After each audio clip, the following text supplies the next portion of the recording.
Buenas noches, bienvenidos a todos los que están en este grupo, conjunto de coloquios y de encuentros que tenemos sobre el tema de cómo hablar del alma en este momento del diálogo con las ciencias. Doy la bienvenida a aquellos colegas y amigos y estudiantes de la Pontificia Universidad Católica de Puerto Rico. También damos la bienvenida a varios colegas y amigos de otras instituciones académicas de nuestro país. Tenemos también compañeros de Colombia, compañeros que están en este momento conectándose de Italia. Todos sean bienvenidos a esta presentación que se titula Hablar sobre el alma desde la ciencia, en diálogo con la ciencia. Primer coloquio que tendremos, primer encuentro que tendremos durante este semestre. Queremos comenzar pidiéndole a la profesora Olga Santiago, profesora de biología, que comience con la invocación. Para comenzar, voy a leer un fragmento del Salmo 37, el versículo 5. Dice: encomienda al Señor tu camino, confía en Él y Él actuará. Señor, en esta noche queremos, como dice el salmista, encomendar toda esta actividad, ponerla en tus manos, para que sea de bendición y de enriquecimiento para cada uno de los que estamos aquí. Dirige tú, Señor, y que podamos todos en armonía conversar como es tu voluntad. Gracias por todo lo que tú haces. Amén. En nombre del Padre, del Hijo y del Espíritu Santo. Amén. Muchas gracias, Olga. Comienzo también presentándome. Soy el profesor Luis Jiménez. Soy profesor de la nueva Escuela de Teología, recién fundada de la Pontificia Universidad Católica de Puerto Rico. También pertenezco al Comité de Fe, Humanidades y Ciencias de la Pontificia Universidad Católica de Puerto Rico, un comité interdisciplinario que este semestre, este año, nos propusimos tomar el tema del alma, cómo entender el alma, las distintas posiciones sobre el alma, en diálogo precisamente interdisciplinario. Para eso decidimos comenzar con el ponente de hoy, Javier Montserrat. Javier es jesuita y en la actualidad es superior del Colegio de Montesión en Mallorca. Toda su vida ha estado dedicado a la docencia e investigación universitaria en Madrid. Es catedrático universitario, ha sido profesor de psicología científica de la Universidad Autónoma de Madrid y en concreto su especialidad ha sido el estudio de la percepción, en especial la percepción visual, llamada en inglés Vision Science. En cursos superiores ha enseñado también filosofía de la psicología y de las ciencias humanas, así como diversos cursos de doctorado. Como jesuita, Javier ha sido también profesor de la Universidad Pontificia Comillas en Madrid, donde ha impartido en la Facultad de Filosofía el curso de Epistemología o Teoría del Conocimiento. En cursos superiores también ha enseñado filosofía política y filosofía de la historia e igualmente diversos cursos de doctorado. Javier Montserrat ha sido miembro del seminario Javier Zubiri, donde compartió con Zubiri sus últimos años de vida. Ha sido también cofundador en la Universidad Comillas de la Cátedra Ciencia, Tecnología y Religión. Actualmente Cátedra Francisco José Ayala de Ciencia, Tecnología y Religión, que se encuentra en la Escuela Técnica Superior de Ingeniería. Ha sido director durante más de 25 años de la revista Pensamiento, una revista del Institute of Scientific Information, que consta en la mayoría de los índices bibliográficos internacionales. Ha sido el editor de los 9 volúmenes de serie especial Ciencia, Filosofía y Religión, con más de 4.000 páginas publicadas. Javier estudió teología 4 años en Alemania, en la Facultad de Filosofía y Teología de St. Georgen, en Frankfurt. Ha tenido diversas estancias en universidades extranjeras, especialmente un año sabático para estudiar Vision Science en el Institute of Cognitive Studies de la Universidad de California en Berkeley. Como profesor universitario, su currículum va acompañado de numerosas publicaciones científicas, libros y artículos científicos, de los que yo personalmente me he enriquecido mucho. Su última intervención académica ha sido en el último congreso de la Sociedad de European Society for the Study of Science and Theology, donde pronunció una de las 5 ponencias principales el día 26 de junio del 2021 titulada The Holism of the New Physics and its Form of Opening to the Modern Science of Religions. Así que bienvenido Javier Montserrat, muchas gracias desde ahora por haber acogido y aceptado nuestra invitación para esta primera ponencia del año. Muy bien, muchísimas gracias, Luis. Y indico también lo que comentábamos antes, que para mí tiene mucho mérito el haber aceptado esta participación, porque ahora tendría que estar durmiendo. Ahora aquí en España son las 12:30 ya casi. Muy bien, pues nada, un saludo cordial a todos y dejémonos ya de retóricas y vamos a entrar en materia, si os parece. Bien, el tema que me habéis propuesto para desarrollar es un tema complicado, que tiene muchas perspectivas. En una hora de presentación que puedo tener yo aquí, ahora son las 12:10, pues, en fin, no se puede decir mucho, ¿no? Y no se pueden hacer muchas conexiones. Por tanto, hay que tener un poquitín de sentido común y restringir las referencias y pretender algo muy concreto. Y es que de lo que yo diga aquí, las personas que me escuchen pues puedan sacar una idea de interés, una idea que les haga, diríamos, aprovechar y mejorar y profundizar en sus propias reflexiones sobre este tema, que evidentemente es muy importante. Bien, supuesto esto, yo diría que la cuestión del alma, digamos, que hoy en día pues, se plantea en muchos contextos, tiene un problema de fondo, y es que la idea de alma, tal como ha sido defendida en el pensamiento católico, de la teología católica, y sobre todo la idea de alma, tal como ha sido vivida popularmente por la gente, es una idea de alma que responde a lo que podríamos llamar un pensamiento dualista. Un pensamiento dualista. Y el gran problema es que hoy en día la ciencia no es dualista. Hoy en día la ciencia tiene un planteamiento claramente monista. Y, por tanto, el que habla desde un punto de vista cristiano tradicional y se deja llevar por la idea de alma y demás, ¿no? Bueno, pues se encuentra continuamente con problemas que surgen en el diálogo con científicos, con profesores universitarios, con universitarios simplemente en una parroquia o en un centro de enseñanza, ¿no? Donde a veces la gente ya no entiende ciertos lenguajes sobre el alma. Y quiero decir además que cuando hablamos de alma tenemos que pensar que una cosa es el mundo espiritual que nosotros llevamos dentro, nuestro psiquismo, nuestra vida psíquica. Nosotros entendemos que nuestra vida psíquica es el lugar donde Dios ha entrado en contacto con nosotros, hemos vivido nuestra historia personal, religiosa, y esto es algo importantísimo. Y esto lo hemos unido a la idea de alma. Claro, todo esto hace las cosas complicadas. Yo voy ahora a preguntarme al principio de esta intervención mía, ¿de dónde sale la idea de alma que se ha manejado en el mundo cristiano? Que ha sido la idea de alma ordinaria en el lenguaje popular, en la vivencia popular, etc., ¿no? Es evidente que en el contexto histórico y en el geográfico en que se ha movido el cristianismo, se han dado también muchas religiones y movimientos culturales que también eran dualistas y donde había ideas más o menos de lo que podríamos llamar alma.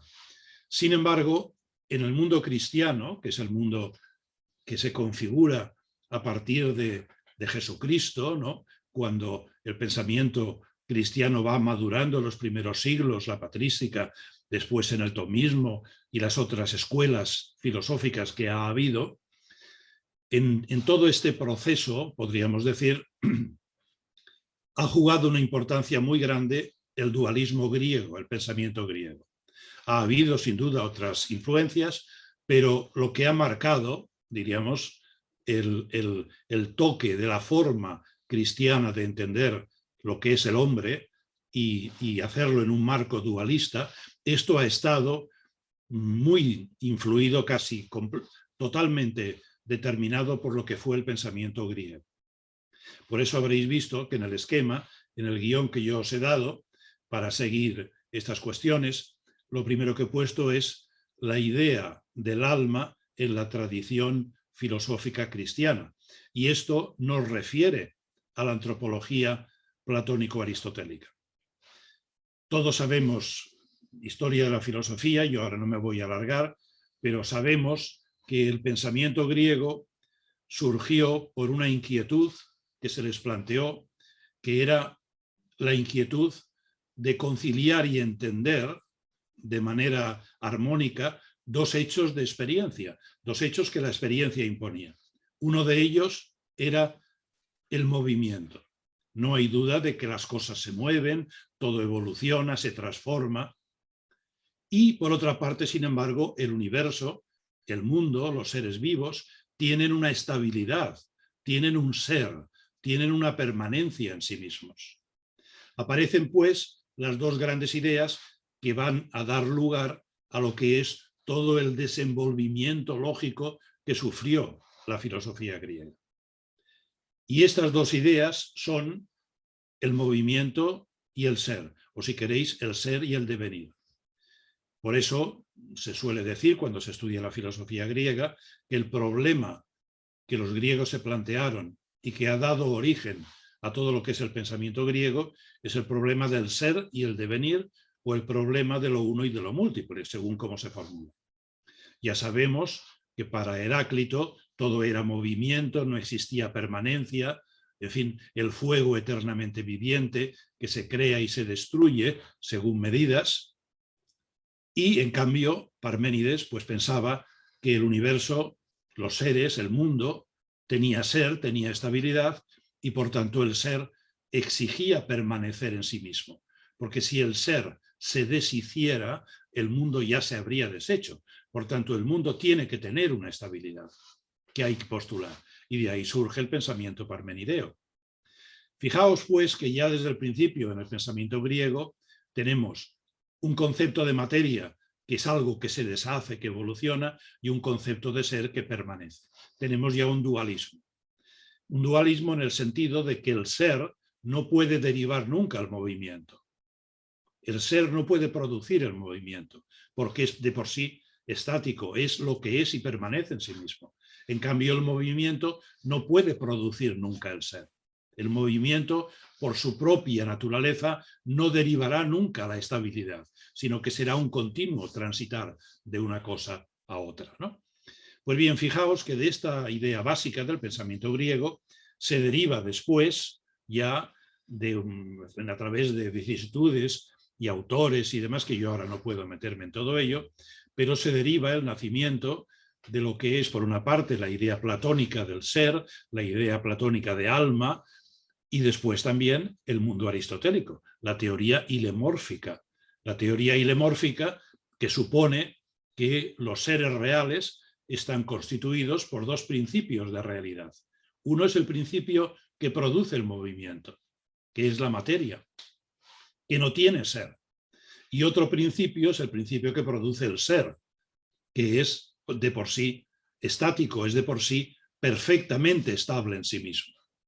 Por eso, estos dos principios, el principio de ser y el principio de movimiento, según la teoría hilemórfica, han producido, al coincidir, lo que son los seres vivos. Seres que tienen en una parte estabilidad, ser, pero que no tienen un ser perfecto, sino que tienen movimiento. ¿Por qué? Porque también en ellos existe lo que es el principio de movimiento y de inestabilidad, que es la materia, principio de movimiento, y la forma, que es el principio de ser. Y los dos son irreductibles. La forma de por sí no desembocará nunca en el movimiento, y el movimiento de por sí no producirá nunca el ser. ¿Veis? Con lo cual tenemos ya este dualismo inicial del pensamiento que a lo largo de siglos y siglos y siglos pues ha conducido a lo que es la antropología y la ontología que el pensamiento cristiano ha mantenido durante mucho tiempo, ¿no? En la patrística ya hay movimientos, en fin, hay autores, no es lo mismo que después en la escolástica, pero sí están presentes, sobre todo Platón. Pensemos en Plotino, en la importancia que tiene Platino en la época patrística, ¿no? Y cómo influye en otros santos padres, ¿no? Bueno, Plotino no es un santo padre, pero influye. Por tanto, hay muchos autores de la patrística que siguen una corriente, de alguna manera, platónica.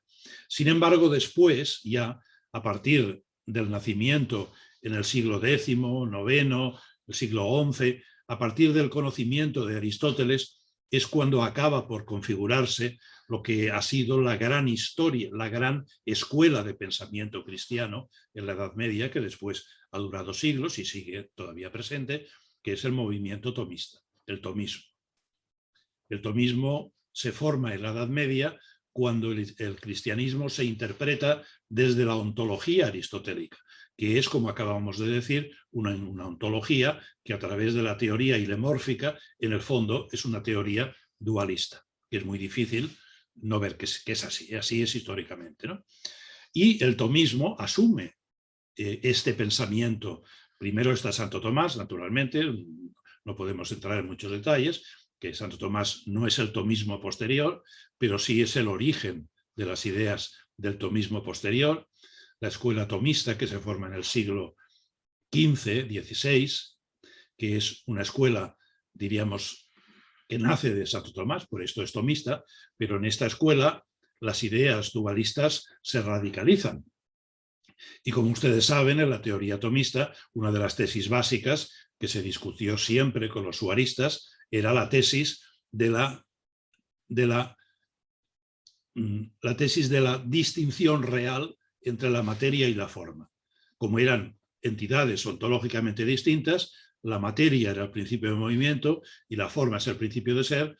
En el fondo, el pensamiento tomista llevó a pensar que efectivamente la materia y la forma no podían coincidir, no podían unificarse, además de aunque se defendía la teoría de la unión sustancial y todo, pero a pesar de todo esto existía siempre una última distinción entre materia y forma.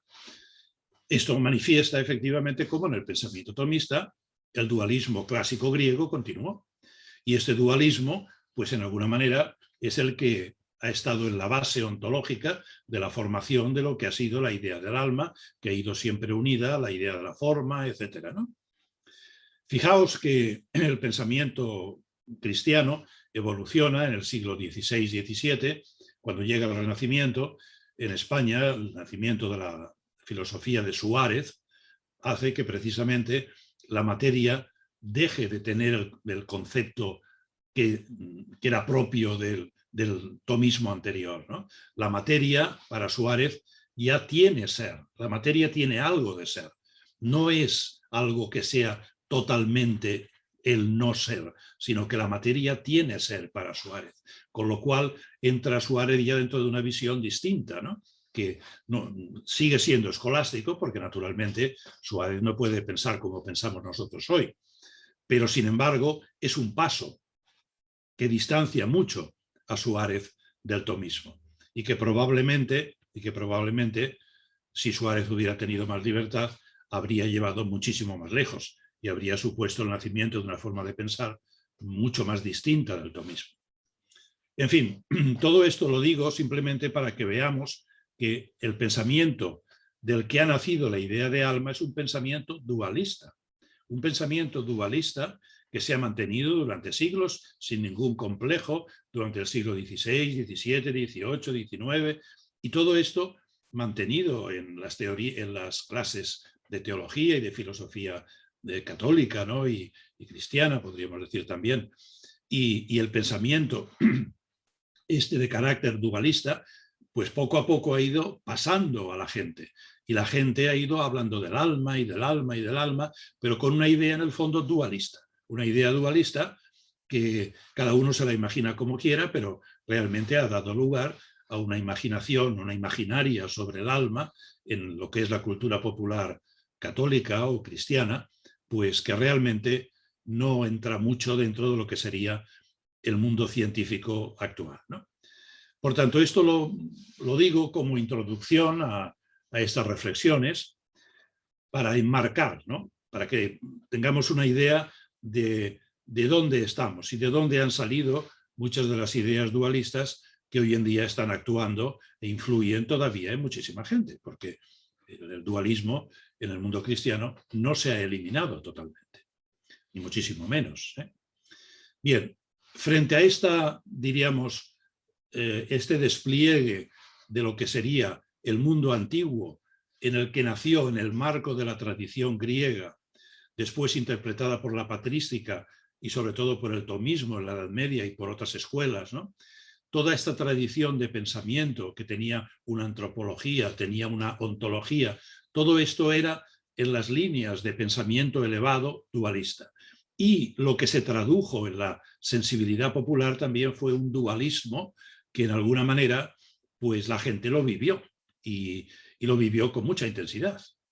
La gente, todavía tú hablas en España, por ejemplo, tú hablas con muchísima gente cristiana y buenísima gente y todo, tú rascas un poquitín para ver y te das cuenta de que la idea que se tiene todavía de lo que es el hombre, de la antropología humana, es una idea dualista.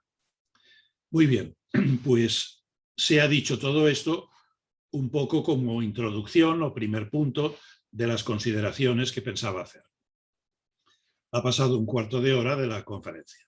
Bien, vamos ahora a entrar en otra dimensión, que es el ir describiendo poco a poco en qué ha consistido la formación de la imagen científica del hombre y de la realidad. Es un hecho que la ciencia, poco a poco, desde el Renacimiento, siglo XVI, XVII, ya con más fuerza, siglo XVIII, no digamos, siglo XVII, XVIII es cuando se configura la mecánica clásica, Newton, ¿no? Y después la evolución posterior y hasta que se llega al siglo XX. Y todo este proceso de desarrollo de la ciencia moderna ha llevado a unas consecuencias, ha llevado a un modo de entender el hombre que no enchufa con esta tradición, diríamos, dualista que ha sido propia del pensamiento católico. Y es lo que causa muchos problemas para hablar de todo esto, ¿no? Bien, una idea inicial, breve, sobre lo que es la mecánica clásica, que es la forma con que la ciencia fue describiendo el mundo al principio en el siglo XVII, siglo XVIII, ya en esta época pues ya Newton va siendo el eje del pensamiento, después el siglo XIX y el siglo XX, ¿no? ¿Qué es la mecánica clásica? La mecánica clásica es un modo de entender el mundo físico que parte, podríamos decir, y se apoya en las evidencias empíricas que nos proporcionan los sentidos. Yo abro los ojos, veo una piedra, veo un árbol con sus formas, veo la tierra, miro las estrellas y veo objetos que están allí, que ocupan un lugar en el espacio-tiempo, y yo puedo medir, diríamos, las distancias entre los objetos, por tanto están en un espacio que de alguna manera es métrico, y en este espacio, diríamos, que es el espacio, diríamos, clásico, estos objetos tienen interacciones que la ciencia trata de estudiar. Y para estudiar estas interacciones, poco a poco la mecánica clásica va estableciendo variables, ¿no? El espacio, el tiempo, la fuerza, la energía, en fin. Y además todo esto se describe utilizando los medios matemáticos que ya en el Renacimiento y siglos posteriores estaban muy desarrollados. Yo veo, por ejemplo, una esfera de granito, como estas esferas enormes que hay en el camino al Escorial y después en el edificio del Escorial. Yo veo una esfera de granito y yo la puedo describir matemáticamente. Yo puedo medir el radio, medir el diámetro, hacer un cálculo de la superficie, un cálculo de la masa, en fin. Todo esto son, diríamos, estudios que son los estudios clásicos de la mecánica que Newton introdujo. Por tanto, este mundo, diríamos, mecanoclásico, que es un mundo que se desarrolla en el siglo XVIII, el siglo XIX y también entramos en el XX, este mundo mecanoclásico durante siglos ofreció una idea del universo y del hombre que no era apta, no era apropiada, podríamos decir, para lo que sería un entendimiento cristiano del hombre, un entendimiento religioso del hombre. ¿Por qué? Porque en el fondo el hombre, dentro de este contexto, diríamos, podría ser reducido a un sistema de interacciones mecánicas. ya sabemos que en los siglos XVIII y XIX comenzó a describirse al hombre de una manera, en cierta manera, mecánica. Apareció el mecanicismo, el determinismo, que es una manera de entender al hombre que ciertamente no es muy apropiada para entender religiosamente al hombre. E incluso podríamos decir, el mecanicismo y el determinismo no son ni siquiera aptos para entender humanísticamente al hombre, para entender la libertad, para entender la autodeterminación, para entender la responsabilidad, ¿no? La sociedad, en el fondo, si nos tomáramos en serio el mecanicismo y el determinismo, la sociedad que vemos no tendría sentido, no la podríamos explicar. Sin embargo, lo más curioso es que, aunque el determinismo, el mecanicismo determinista, entraba en crisis poco a poco a lo largo del siglo XX, sobre todo por el desarrollo de la mecánica cuántica, sin embargo, el pensamiento mecanicista estricto ha tenido un resurgir muy potente en escuelas de pensamiento y escuelas de ciencia, en universidades, a través del desarrollo de la ingeniería y la lógica del ordenador. El desarrollo del ordenador se ha constituido para ciertos antropólogos y psicólogos y pensadores, también científicos en general, se ha constituido como en un modelo para entender que el hombre y los seres vivos en el fondo son sistemas mecánicos. Y se interpreta el sistema psíquico, el funcionamiento del cerebro, etcétera, desde los modelos de computación. Modelos de computación que pueden ser los modelos seriales, que son los más naturales y los clásicos, ¿no? Dentro de lo que es el nacimiento y la historia de la ingeniería informática, pero también dentro de los nuevos modelos conexionistas, o lo que se llama el PDP, el Parallel Distributed Processing. Todo esto hoy en día está a la orden del día, y el que conoce lecturas en psicología y todo esto, pues de los grandes diccionarios que se han publicado en el MIT, etcétera, ¿no? Pues uno ve que lo que sigue predominando en ciertos ambientes es un pensamiento mecanicista. Ahora bien, con este pensamiento mecanicista, como digo, determinista y mecanicista, es muy difícil entender al hombre.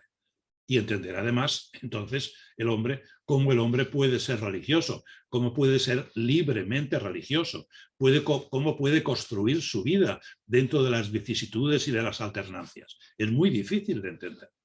Sin embargo, el pensamiento determinista y mecanicista sigue insistiendo y se sigue desarrollando. E incluso hoy en día, como ustedes saben, dentro de la neurología ha aparecido una escuela, una manera de pensar, que es lo que se llama el determinismo neural, que a partir del célebre experimento de Libet, pues ha ido construyendo toda la interpretación del cerebro como si el cerebro fuera un sistema completamente mecánico. Por tanto, esta idea de lo que es el hombre y de lo que es el mundo, que ha estado muy caracterizada por el mecanicismo y el determinismo, que por lo menos estaba plenamente vigente hasta Einstein. Einstein, en el fondo, fue un mecanicista y un determinista. Él no aceptó nunca la mecánica clásica. O sea, aquello de, ustedes recordarán, de Dios no juega a los dados, esto lo defendió Einstein hasta que murió. Por tanto, Einstein, que es moderno, es un contemporáneo nuestro, como quien dice, y todavía estaba metido plenamente en una visión determinista de las cosas. Pues bien, esta manera determinista, mecanicista, no lleva a un entendimiento del hombre. Por eso, durante muchos siglos, cuando el mundo moderno se ha ido configurando poco a poco y han ido surgiendo pues, las nuevas ideas del hombre, etcétera, ¿no? En este marco de la modernidad, podríamos decir, el mecanicismo ha separado o ha eliminado, podríamos decir, ha obstaculizado que el pensamiento religioso pudiera entrar en diálogo con el mundo de la ciencia. ¿Por qué? Porque eran cosas muy distintas. El mecanicismo no era fácilmente asumible por el mundo religioso. Por eso, durante siglos, y esto lo hemos vivido, yo lo he vivido, ha habido épocas en que, y sí, en años anteriores, en que la opción que teníamos era o ser mecanicistas, y entonces teníamos que defender el pensamiento científico, que era mecanicista, o bien ser espiritualistas, es decir, defender una idea del hombre distinta, pero que no tenía nada que ver con la ciencia. Por eso aparecía como una especie de dualismo, ¿no? O bien seguimos una vía espiritual o bien seguimos una vía mecanicista que lleva a entender al hombre en el fondo como un robot, que es como hoy en día hacen los sistemas computacionales. Por tanto, el pensamiento cristiano durante siglos, los primeros siglos de modernidad, y me refiero siglo XVII, siglo XVIII, siglo XIX, vio que la ciencia moderna nacía, pero la ciencia moderna nacía dentro del paradigma de la mecánica clásica. Y este paradigma llevaba una idea mecanicista y determinista, no solamente del universo, sino también del hombre. Y esta idea del universo y del hombre no era compatible con el mundo cristiano, con el mundo espiritual. Por eso, aquellos que defendían el mundo espiritual del hombre tenían que ver el mundo de la ciencia como otra cosa. Y había como una gran tensión entre la ciencia y el pensamiento, diríamos, espiritualista. Y en el fondo, todo esto estaba todavía contribuyendo a motivar el dualismo. Si querías defender un hombre espiritual, un hombre sensato, etcétera, pues tenías que ser en alguna manera espiritualista, creer en algo que no es la ciencia. Y si eras científico y te tomabas en serio la ciencia, pues no tenías más remedio que aceptar el dualismo. Bien, esto se ha dicho como lo que es el nacimiento de la mecánica clásica. Sin embargo, en este marco del nacimiento de la mecánica clásica, hay, diríamos, en esta evolución de la mecánica clásica hay un contratiempo. Y este contratiempo es el nacimiento de la mecánica cuántica, que como ustedes saben, comienza con Einstein en los años 1905, con ciertas ideas, con Max Planck, también la idea cuántica, pero todo esto al principio pues no está maduro, hasta que en los años 20 ya se configura lo que es ya la mecánica clásica, perdón, la mecánica cuántica tal como la conocemos ahora. Y se formulan los tres grandes sistemas de la mecánica cuántica, que serían la mecánica ondulatoria de Schrödinger, después la mecánica matricial de Heisenberg y después también lo que sería el modelo de Dirac, que es un modelo que se funda en las ecuaciones de Hamilton, que eran unas ecuaciones del siglo XIX. Pero aparecen tres modelos matemáticos, pues Schrödinger, Heisenberg y Dirac, que en el fondo después se vio que eran en el fondo formas matemáticas de decir lo mismo, pero que eran compatibles, que en el fondo estaban describiendo la misma realidad. Pero es cuando ya nace la mecánica cuántica. Y las características de la mecánica cuántica son precisamente que la mecánica cuántica nos hace descubrir que el mundo real no es un mundo como describía la mecánica clásica. No quiere decir que la mecánica clásica no tenga validez, porque el mundo clásico, nuestro mundo, dentro de la evolución del universo, ha surgido y se ha formado por algo, ¿no? Pero lo que la mecánica cuántica nos ha hecho entender es que aunque el mundo clásico, la materia clásica, se formó, los átomos que han dado lugar a los cuerpos que vemos y a nuestro mismo cuerpo biológico, aunque todo esto se produjo, pero todo esto nació de una materia que tenía primordialmente y germinalmente, y continúa teniendo, unas propiedades que son propiedades que no se cumplen en el mundo clásico, en el mundo que vemos. En el mundo que vemos, las propiedades cuánticas no se cumplen, aunque la mecánica cuántica nos dice que efectivamente la materia de la que está constituido este mundo clásico es una materia que responde a propiedades que no las vemos en lo que es la experiencia ordinaria. Newton, viendo el mundo para describirlo y hacer ciencia, no se dio cuenta de esto porque no lo veía. Estas propiedades cuánticas pues no se han visto en el mundo clásico. Pues bien, estas propiedades cuánticas nos han acabado por describir un mundo, yo diría, que es un mundo de campos. Es decir, el mundo clásico era un mundo de cosas, de puntos, objetos separados unos de otros, con interacciones mecánicas entre ellos, ¿no? Y esto era el mundo mecanoclásico. Sin embargo, el mundo mecanocuántico se nos presenta como un mundo que es un mundo de campos. Es un mundo de campos de realidad, donde la materia diríamos, es en alguna manera ondulatoria y se puede corpuscularizar en ciertos momentos, pero básicamente la materia es materia, diríamos, que está en campos de realidad. Por tanto, la idea de campo es una idea esencial en la mecánica cuántica. Y esta idea de campo lleva también a la idea de indeterminación, a la idea de que los sucesos son, que las cosas que pasan son cosas que son extrañas, que en alguna manera pues no responden a la mecánica clásica. Y me fijo, simplemente por mencionar algo, en las cuatro propiedades mecanoclásicas, perdón, las cuatro propiedades mecanocuánticas que se han aplicado más a la explicación de lo que es el psiquismo, de lo que es la mente humana, de lo que es el mundo neural, ¿no? Esas propiedades son, en primer lugar, la propiedad que se llama de coherencia cuántica. Es decir, las partículas en estado cuántico que no están, diríamos, atrapadas por el mundo mecanoclásico, estas partículas que son una vibración y tienen una función de onda, estas vibraciones pueden, diríamos, en alguna manera unirse y formar una única vibración de fondo. Se produce entonces la coherencia cuántica.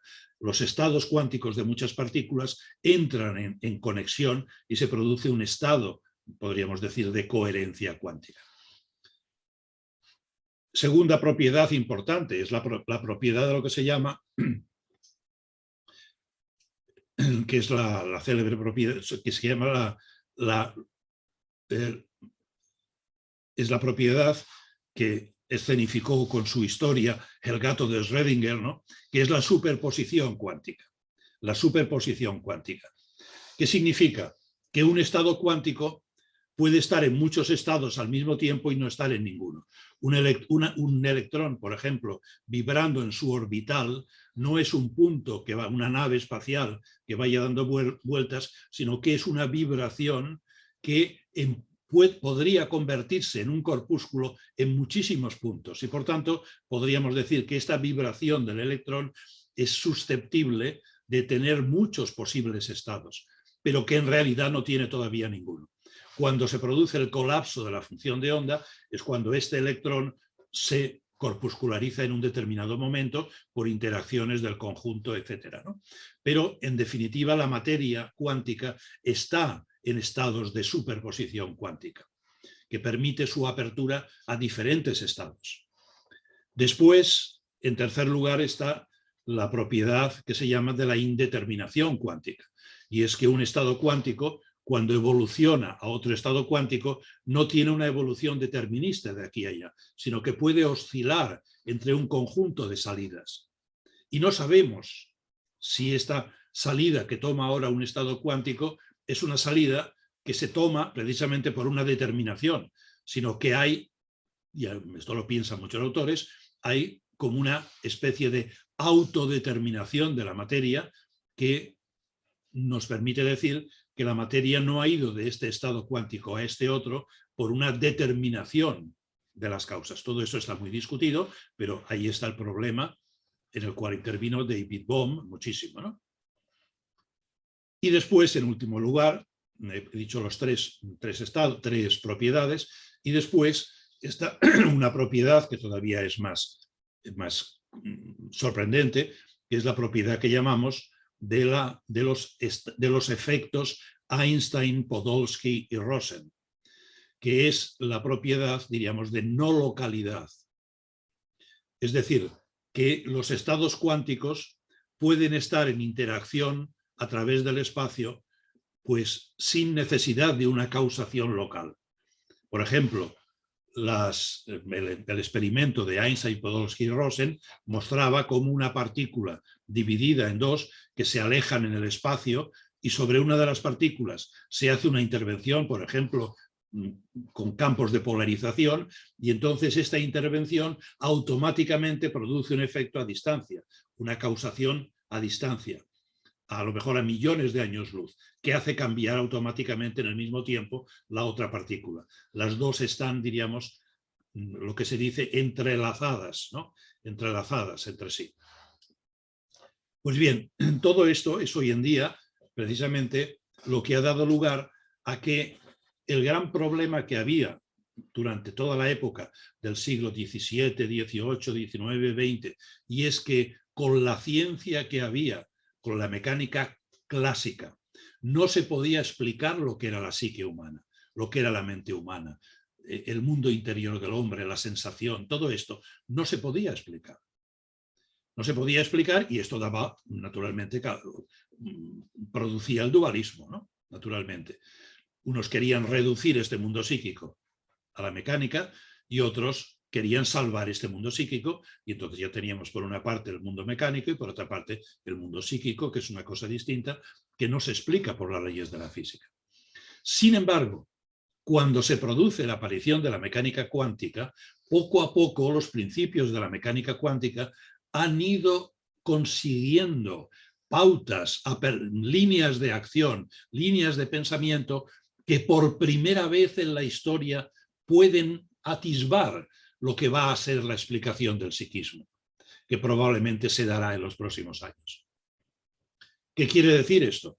Pues esto quiere decir que la psique humana, la capacidad, diríamos, de sentir que tienen los animales y que se va produciendo ya en el proceso evolutivo desde las células probablemente, y después la complejización de esta capacidad de sentir en lo que sería la percepción y la conciencia, la capacidad de tener esta experiencia nuestra del cuerpo y la conciencia que se realiza a través de los sentidos, por ejemplo a través de la visión, tan sorprendente, pues todo este proceso, que es un proceso que aparece biológicamente y diríamos físicamente, es un proceso que se ha ido produciendo evolutivamente porque en los seres vivos se han dado al mismo tiempo que factores y estructuras mecanoclásicas que responden a la física clásica, se han ido dando también estructuras y nichos cuánticos que son los que explican lo que es el mundo psíquico. Hoy en día, precisamente, la explicación cuántica del cerebro es una de las líneas que están abiertas para intentar explicar lo que es la naturaleza de nuestro mundo psíquico, lo que es la naturaleza de la mente, podríamos decir. Por tanto, podríamos decir que la mecánica cuántica ha unificado más el mundo y ha unificado la visión de la ciencia, porque en la mecánica clásica el mundo psíquico no se podía explicar. En cambio, con la mecánica cuántica, poco a poco lo que hoy en día se está haciendo nos lleva a entender que el soporte físico del mundo psíquico se puede dar y entendemos en qué consiste. Y entendemos en qué consiste porque precisamente lo explicamos a partir de los principios de la mecánica clásica, perdón, de la mecánica cuántica. Por tanto, la mecánica cuántica en el fondo ha permitido una visión monista más, diríamos, fuerte, más densa, más bien montada, porque permite dentro de esta visión monista, diríamos, explicar también lo que ha sido evolutivamente el nacimiento de la estructura psíquica de los seres. Primero de los animales, que tienen su cerebro, su sensación, igual que nosotros, hasta que después llega un momento en que aparece la mente humana, que es la mente racional. Por tanto, fijaos bien que lo que estoy diciendo hasta ahora es que lo que es el hombre, lo que es el hombre, y también en alguna manera lo que son los animales, en cuanto que son seres vivos que tienen capacidad de sentir su propio cuerpo, capacidad de ejercer sus sentidos, abrir los ojos y estar inundados, entrar en el mundo de la luz y perderse en un espacio que nosotros vemos en su totalidad, ¿no? Esto es sorprendente, pero esto, ¿cómo se puede hacer? La mecánica cuántica hoy en día está dando el soporte físico que permite todo esto. La mecánica clásica no lo logró hacerlo nunca y por eso en alguna manera fomentó el dualismo para aquellos que querían defender a toda costa al hombre y no querían que el hombre acabara en el determinismo científico. Hoy en día, la visión de la ciencia, la mecánica cuántica, es mucho más ágil y permite perfectamente, en alguna manera, explicar cómo nacen los animales, la sensibilidad que ya probablemente surge en fenómenos cuánticos que tienen lugar en los animales unicelulares, como está la teoría de Penrose y la teoría también de Stuart Hameroff, ¿no? La teoría cuántica, que además en la página web, ustedes pueden ver la página web de Stuart Hameroff, que es Quantum Neurology, y allí verán toda la problemática que hay, en fin, hipótesis y cosas que se van pensando hoy en día sobre todo esto, que hace unos 30 años ni se podía pensar, porque estábamos todavía plenamente en la mecánica clásica. Por tanto, hoy en día explicamos cómo ha surgido el hombre, con su sensibilidad, con su cerebro, con sus características, que en el fondo es una estructura biológica, el hombre, muy similar a los animales. Esto es un hecho, ¿no? Los animales tienen cerebro, tienen sistema sensitivo, tienen sentidos muy parecidos a los nuestros, tienen emociones, tienen emotividad, en fin. El mundo animal es muy, muy semejante al nuestro. En esto no me puedo meter ahora porque no tengo tiempo, pero es así, ¿no? Por tanto, todo esto lo explicamos por la ciencia. La ciencia nos dice lo que es el hombre como estructura, y no solamente en su cuerpo mecanoclásico, sino también lo que es en su mundo psíquico, en su capacidad de pensar, de recordar, la estructura del cerebro. Todo esto hoy en día se explica perfectamente. La ciencia puede construir una explicación de esto. Pero todavía hay más. Y es que la ciencia, como ven en el punto tercero del guión que yo he hecho, la ciencia también hoy en día puede llegar a explicar cómo se construye la mente humana. Claro, porque la mente humana es racional y emocional. La mente es racioemocional y nosotros somos seres que vivimos por las emociones, pero también por la razón, de una forma, diríamos, en alguna manera armónica, seres racioemocionales. Y nuestra razón es la que nos ha permitido conocer el mundo, profundizar en las cosas, llegar a preguntarnos la estructura misma de la materia, construir la mecánica clásica, la mecánica cuántica. Todo esto lo ha hecho nuestra mente. Y la gran pregunta es, ¿y nuestra mente cómo se ha producido? Hoy en día la ciencia puede dar una explicación de cómo se llega evolutivamente al nacimiento de la mente. Y la respuesta es sí. No de manera definitiva, porque ni en la ciencia no hay nada que sea absolutamente cierto. La ciencia son hipótesis que se construyen, van variando, pero hoy en día se pueden construir teorías en un marco científico que pueden explicar con suficiente coherencia cómo se ha producido el nacimiento evolutivo y la constitución de la mente humana y la aparición de la razón. La aparición de la razón. Yo precisamente, como ha dicho Luis antes en la presentación que ha hecho de mí como conferenciante, pues ha hecho la indicación de que yo he estado trabajando en el seminario Javier Zubiri. Pues bien, hoy en día, para explicar el origen de la mente humana, para explicar cómo nace el hombre evolutivamente y cómo se constituye la psique humana con su capacidad racional, yo no encuentro ninguna teoría que tenga una construcción tan precisa y tan potente como la teoría de Zubiri. No encuentro. Hay otras teorías para explicar la hominización, es decir, cómo los animales que evolucionan en su cuerpo y en su mente, es decir, la conducta animal, cómo todo esto ha ido evolucionando a que nazca el hombre con lo que es específico del hombre, que es la razón, su mundo emocional que es distinto, ¿no? Y todo esto se ha producido evolutivamente. Y por tanto la ciencia se pregunta, ¿cuáles son las causas que han permitido el nacimiento de la mente humana? ¿Qué causas han producido el nacimiento de la mente humana? Y a esto han respondido, pues por ejemplo, Arnold Gehlen, el gran antropólogo, ya respondió e intentó hacer toda una teoría, y ahora no tengo tiempo de explicarla.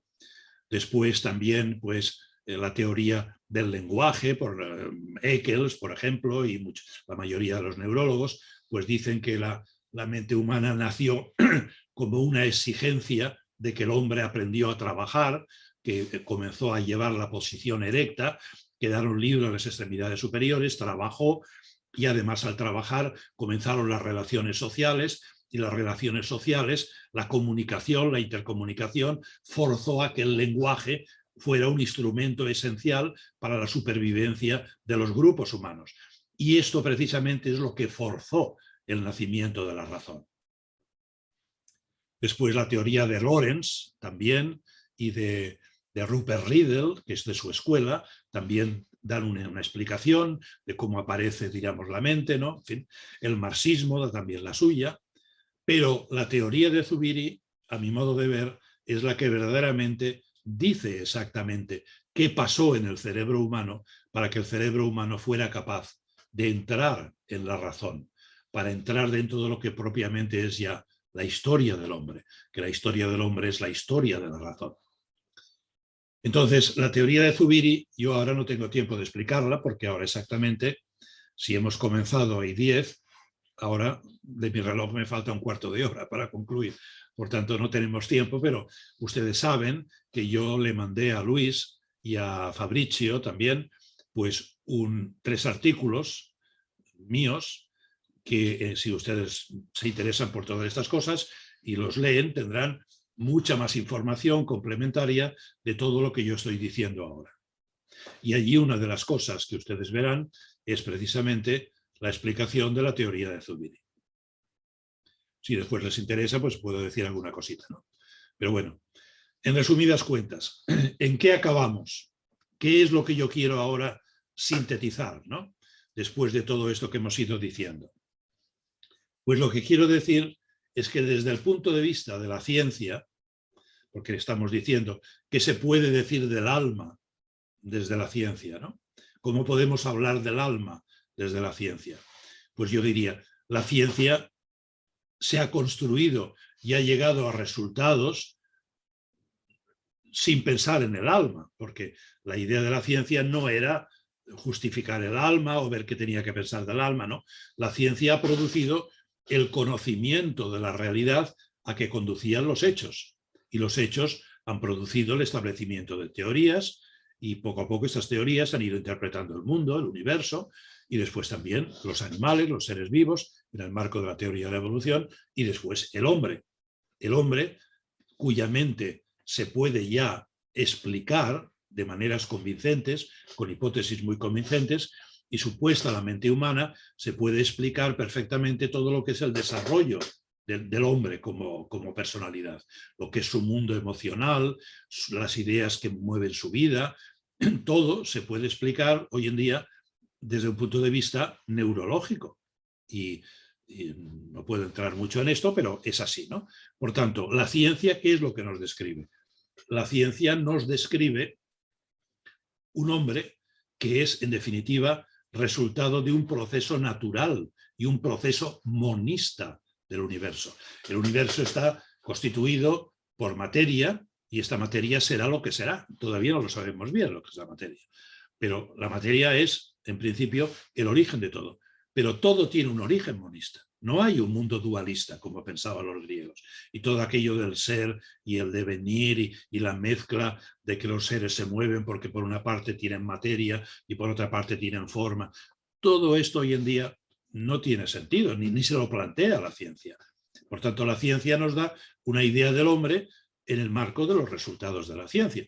Y los resultados de la ciencia son más o menos los que yo acabo de esbozar, y se podría seguir dando más información sobre todo esto, pero básicamente es esto, ¿no? Entonces, dentro de este planteamiento, diríamos que es el planteamiento científico, lo que llamaríamos alma en un sentido dualista, ¿dónde está? Y lo que diríamos es, hoy en día, desde el punto de vista de la ciencia, no tiene sentido hablar de esto.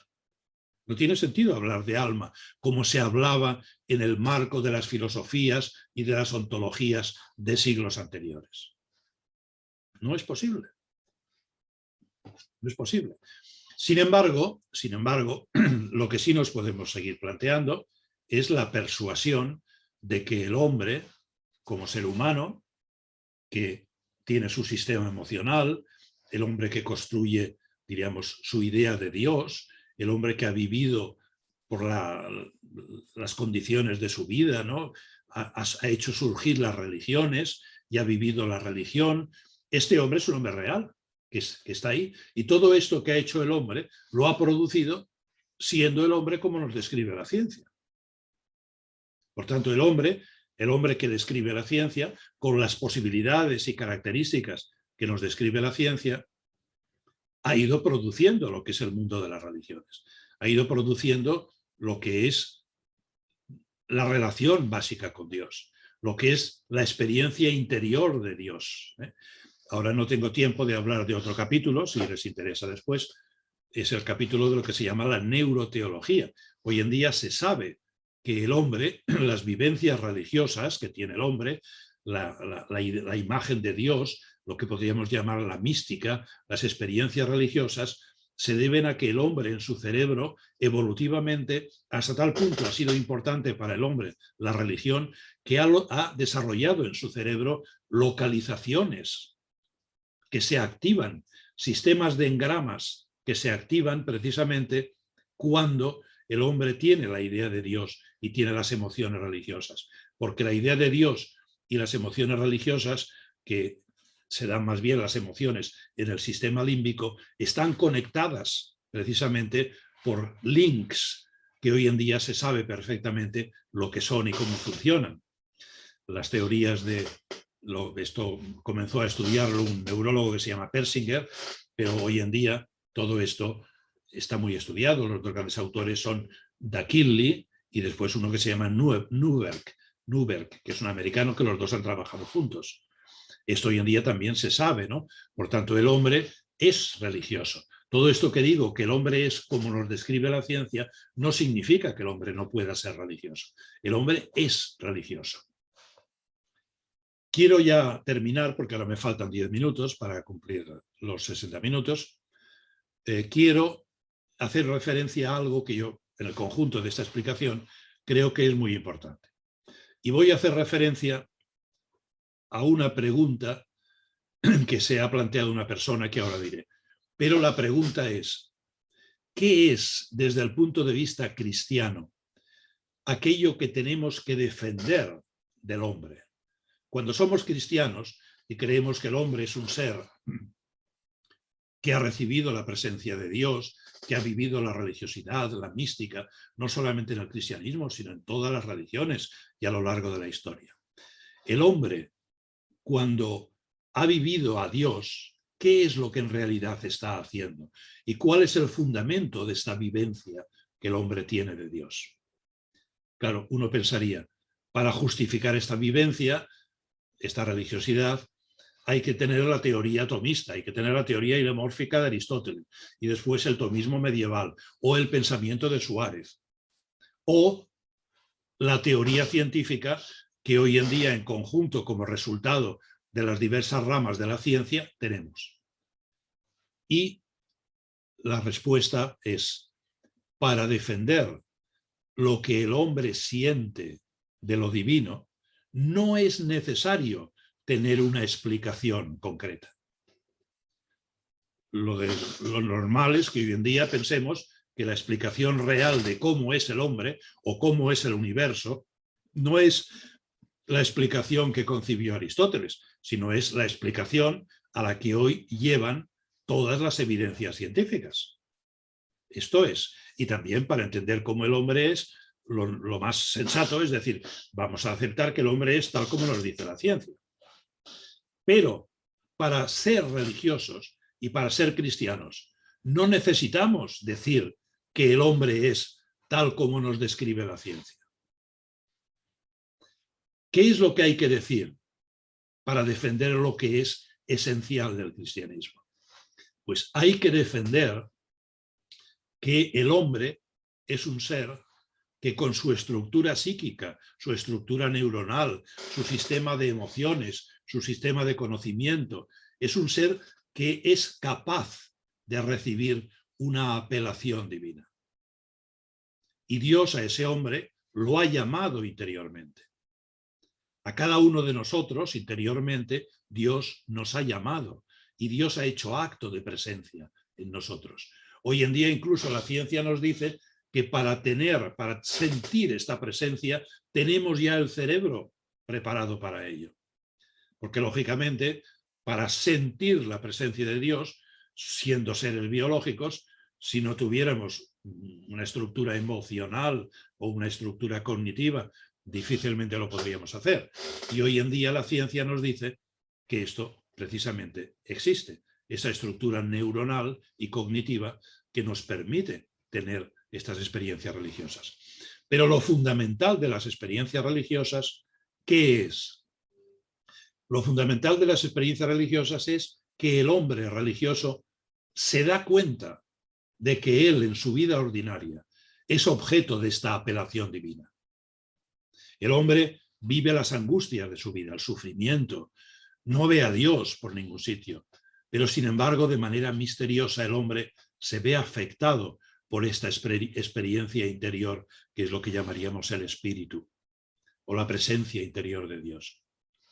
Y el hombre esto lo siente, el hombre se siente apelado por Dios. Y precisamente como el hombre se siente apelado por Dios y vive esta experiencia de Dios, que está construida racionalmente y emocionalmente, el hombre, entonces, por esta apelación de Dios, tiene la confianza de que Dios, que es fiel, ese Dios que le está apelando interiormente y que es fiel, es un ser divino que va a ser fiel a esta apelación que Dios hace al hombre. Y la fidelidad de Dios, precisamente, a esta presencia en el hombre y esta llamada al hombre, es la que hace que el hombre confíe que cuando el hombre muere, y el hombre muere biológicamente, sin embargo, su alma, podríamos decir, que sería la historia de su vida, su biografía, sus experiencias interiores, la referencia a Dios, la esperanza que ha tenido en Dios, todo lo que ha sido su mundo interior, que en el fondo es lo que en sentido cristiano llamamos la santidad que toda persona construye interiormente a lo largo de su vida. Y todo esto ha quedado montado neuronalmente. Y esta es la realidad, ¿no? Por eso cuando uno tiene Alzheimer y se le desmontan los engramas neuronales, su personalidad se destruye. Y se destruye su religiosidad y se destruye todo. Porque todo lo tenemos montado en nuestro cerebro. Pero el hombre, precisamente, tiene la esperanza de que Dios salvará su alma, que su alma es esta personalidad, esta historia de mí mismo, que yo vivo de manera apasionada, porque soy yo mismo. Lo que yo soy como ser que me he construido a mí mismo, esto será salvado por Dios. ¿Y por qué esto yo lo confío en ello? Y sé que Dios me lo va a conceder, porque sé que Dios me ha apelado, Dios me ha llamado, Dios ha estado en mí, y Dios no va a ser infiel a esta llamada. Si Dios me ha llamado no es por un juego, sino es porque realmente me llama para encontrarme, podríamos decir en alguna manera. ¿Veis? Esto es lo que constituye la esencia de la religiosidad. Para ser religiosos lo que tenemos que decir es que el hombre, que vivimos esta apelación de Dios. Esta apelación de Dios que todas las religiones y todas las culturas lo han vivido de una manera u otra, pero que tiene un fondo de unidad, porque la mística es una mística universal. La presencia de Dios es universal en todas partes. Y esta presencia de Dios se vive como una llamada y precisamente esta llamada nos mueve a confiar que Dios nos salvará. Para tener esta experiencia de sensación de Dios y de apelación de Dios y de confianza en la salvación que Dios va a obrar con nuestra vida, para esto necesitamos tener la teoría científica que hoy defendemos, en fin, la explicación de la mente a través del cerebro y la explicación evolutiva. No. ¿Necesitamos tener la teoría aristotélica? No. Es indiferente. El cristianismo se funda en algo que es muy superior, que es lo que yo acabo de indicar. Esto que acabo ahora de explicar es algo que yo lo he explicado pero que no me lo invento yo. Es decir, yo estoy conforme con esto.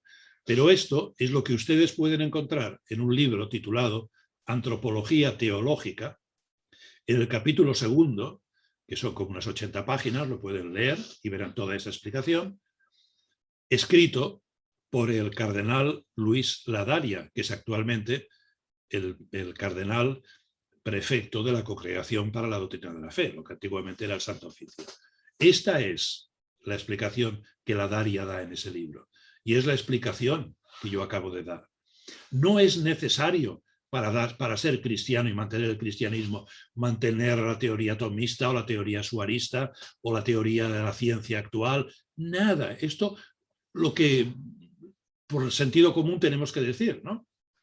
Pero lo que realmente nosotros tenemos que aceptar como cristianos es lo que yo he dicho antes. El hecho de que Dios nos apela, y por esta apelación de Dios que todos tenemos dentro, confiamos que Dios nos salvará escatológicamente. Y Dios recreará nuestra alma, salvará lo que es nuestra propia historia y nos instalará en una nueva Jerusalén, en una tierra nueva, que no sabemos cómo será, pero que los cristianos creemos que existe. Y es lo que nos da tranquilidad y paz frente a lo que es la oscuridad de la vida. Por tanto, ya para resumir, porque ahora ya se cumplen los 60 minutos, para resumir el último punto que decía, en armonía con la cultura científica, ¿cómo hablar del hombre? Pues yo diría, pues desde el punto de vista de la fe, lo que tenemos que aceptar, y yo diría que es lo de sentido común, es aceptar todo lo que la ciencia dice.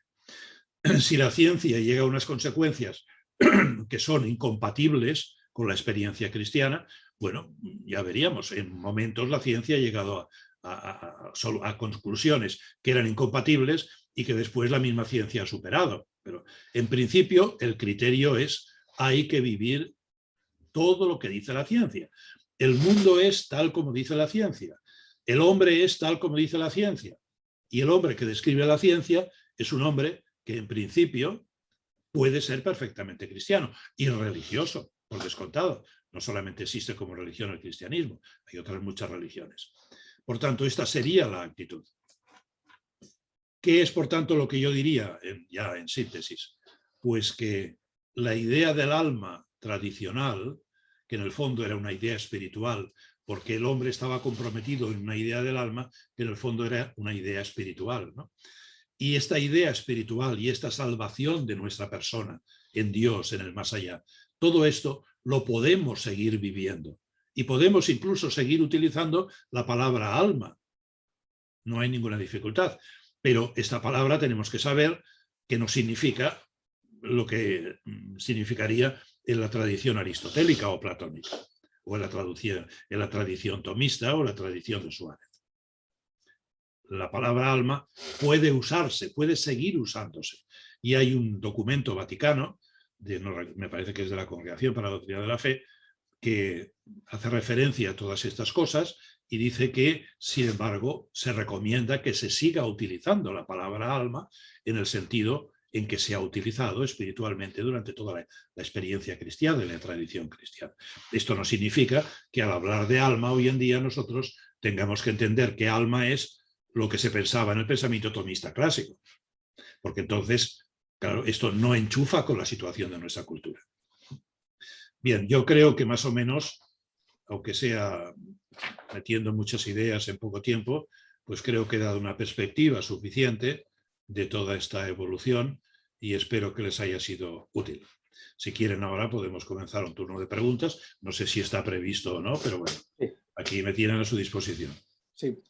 Quisiera darte las gracias, Javier, por los planteamientos que nos has hecho, muy sugestivos y que nos ponen a pensar, y que estaremos meditando a lo largo de este semestre y el que viene también. Por eso te invitamos como la primera, la que entraba y marcaba la pauta, el tono y el estilo.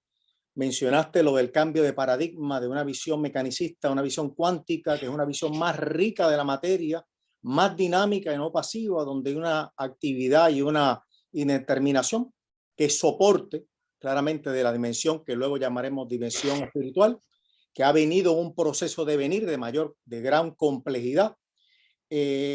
y que en el ser humano se torna una materia que ya es personal, tal nivel de complejidad, aquello que Zubiri le llamaba, como tú has citado, una unidad psicoorgánica de un gran nivel de complejidad que da de sí precisamente procesos que podemos llamar espirituales sin caer en una visión de espíritu desencarnado.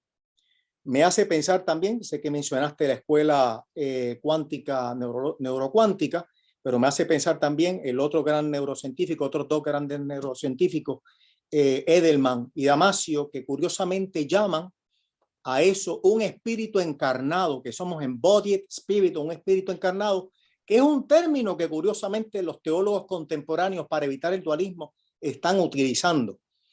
Y también hay teólogos, como por ejemplo nadie puede acusar de heterodoxo, como el joven Ratzinger, luego cardenal Ratzinger, que decía que el alma no se podía entender en categorías dualistas, en categorías sustanciales, sino como una relación de alianza con Dios que nos ama, que es lo que tú has ido planteando. Por ahí van los asuntos también de teología.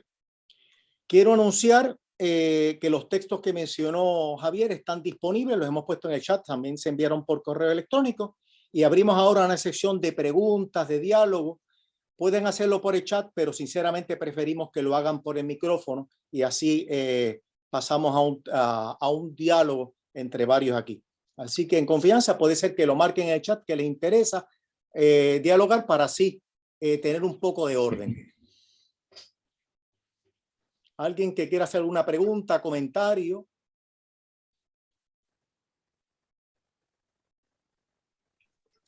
El profesor Zaffaroni tiene la mano levantada. Por favor. Antes que nada, gracias. Una intervención enorme que necesita tiempo para asimilarla. Mi pregunta va sobre el tema de la libertad, que si amplía demasiado lo dejamos. Pero cuando usted preguntaba qué es lo que tenemos que defender del hombre, a mí instintivamente me vino de pensar la libertad. Es decir, yo soy ignorante totalmente de la teoría cuántica, así que lo que pregunto es si la teoría cuántica permite más una visión donde se pueda reconocer la dimensión, llamamos de libre albedrío para distinguir el término libertad a algo más corto, más identificado. No sé si me he explicado en mi pregunta. Fundamentalmente, este monismo, etcétera, etcétera, pero al fin y al cabo, lo que me interesa a mí de todo el tema del alma, etcétera, me parece esa la cuestión de la libertad. Una vez que hemos eliminado la libertad, hemos eliminado, yo pienso, lo más precioso que tiene el ser humano, que es de la libertad en esta visión. Gracias. Respondo. Sí, por favor, sí. Sí. Bien, la libertad, tal como se estuvo planteando en los últimos siglos de una visión determinista, podríamos decir, ¿no? La libertad no se entendía bien. Yo pienso que desde el punto de vista mecanoclásico, la libertad es muy difícil de entender. Yo ahora no me quiero meter, Luis ha mencionado a Edelman, porque Edelman no tiene una visión cuántica. La visión de Edelman es una visión, en el fondo, mecanoclásica del cerebro. Solamente que él, diríamos, argumenta que en el cerebro se producen una enorme cantidad de engramas que dan la posibilidad de escoger entre unos y otros, y cuando el hombre va escogiendo unos engramas y va rechazando otros, esos otros se van desmontando poco a poco, y así se va produciendo lo que es la constitución de lo que sería la mente humana, ¿no? Esto lo hace, a mí me parece que la explicación más lograda desde un punto de vista clásico de cómo podría ser desde un punto de vista clásico la libertad es la de Edelman. Pero de todas maneras yo pienso que Edelman no acabó de entrar nunca en una visión cuántica, ni tampoco Damasio.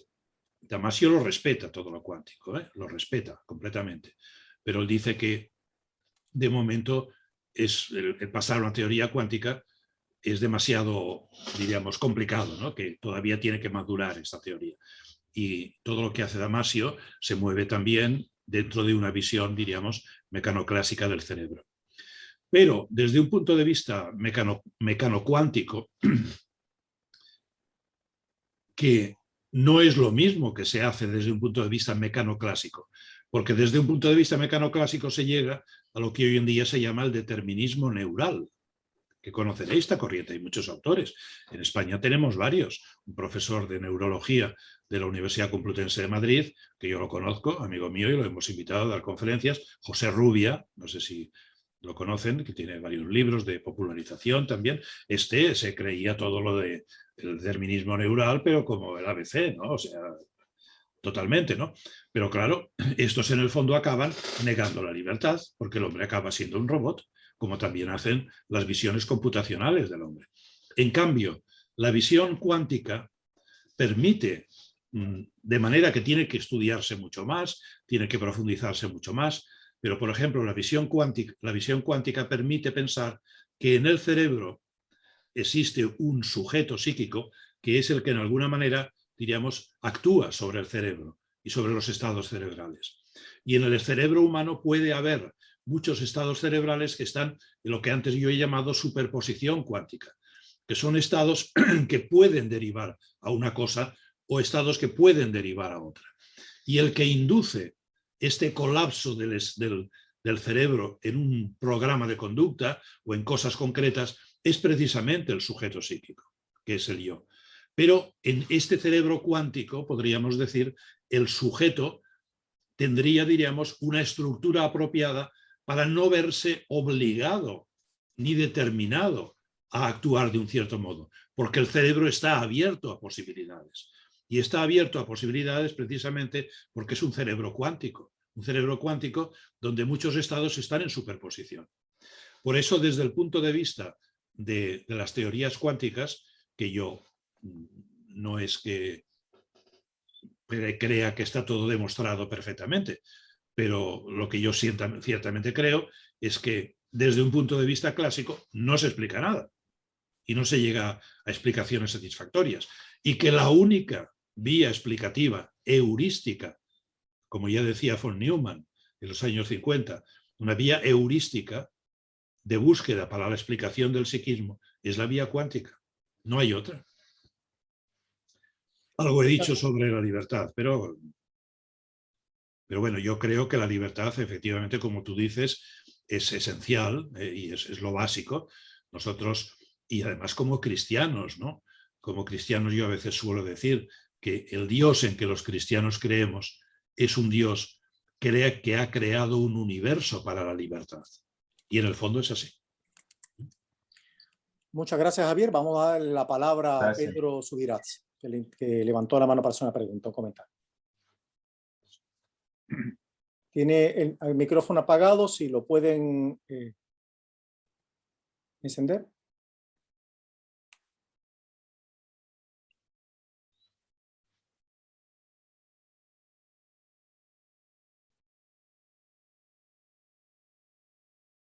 No se escucha todavía. Tiene el micrófono, lamentablemente tiene el micrófono todavía apagado.